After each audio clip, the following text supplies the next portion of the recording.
If love worked, there would be no personal development. Love doesn't got the job done. Love doesn't work. Religion doesn't work. Nothing works other than if you have self-esteem as a human being. You're a better person, you're a better father, you're a better husband, better wife, you're a better citizen. You take life more serious if you have self-esteem, if you have self-worth. Gallup poll did in 2016-17 a study. 86.6% of the people on the planet are unhappy. They're locked out. They're not looking for anything in life. Because most people are living hand to mouth. Most people are living paycheck to paycheck. And the alternatives aren't being taught. When I was at these various universities I had the privilege of speaking at, one of the first questions I ask is, how many classes have you had in buying a business? How many classes have you had in selling a business? No hands go up. This is the business schools. Right. How many classes have you had in leadership? None. You only have 2 times to make a first impression. One's how you look.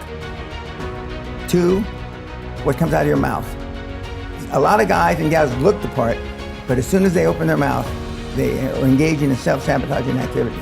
So I'll see a guy or a gal, and you'll walk up and we'll shake hands. I'll know this isn't it. I'll look them in the eyes. I can see death in their eyes. I can smell fear. Increase your self-esteem, because default's a bitch. The irony is that you can always come up with a reason. And then once you're successful, it's hard to get successful, but it's harder to stay successful, because it is. Because now are you going to be a one-trick fuck? Did you do it one time? Was it just by accident? So I'll sit on my assets, and I'll covet my assets, and do everything humanly possible to play not to lose instead of playing to win. When you start a business from zero, your first 50,000 in revenue is geometric. From 0 to 500 is geometric. Microsoft started that way, Facebook started that way, Google. But then what people start doing is they start playing, instead of to win, they play not to lose, and they start not doing the same things that got them the first geometric growth. The guy with a closer to 80 IQ was responsible for a 400 million pound deal. He had 1 O level. He had a D in joinery. 180 IQ, let's go up about 80, 100 points. The guy is on the Hall of Fame. He went to university 4 days to take 4 finals each year. He never went to class. Graduated top of his class in computer science engineering. And he's doing 10, 20 million euro deals, and he's never even come close to a 400 million pound deal.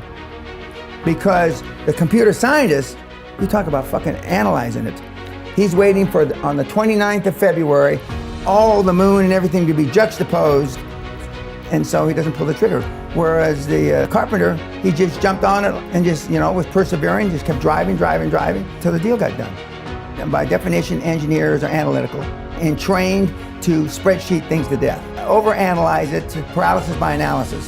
Just because you hit the send button or enter button on the computer doing the numbers again, that's not taking action. So you overanalyze, you study things, you think of all the possible permutations, all the possibilities of what can go wrong. And if you do that enough, you'll come up with enough reasons not to do it at all. Because taking action isn't doing a spreadsheet. Taking action isn't listening to a podcast. Taking action is not reading a book. Taking action is actually taking action. And that's why when we came up with a phrase to describe Pure Lay, we say, just fucking do it. To add some emphasis to it. Being a high-performance professional is doing the greatest job when you don't feel like it. And so I drive myself.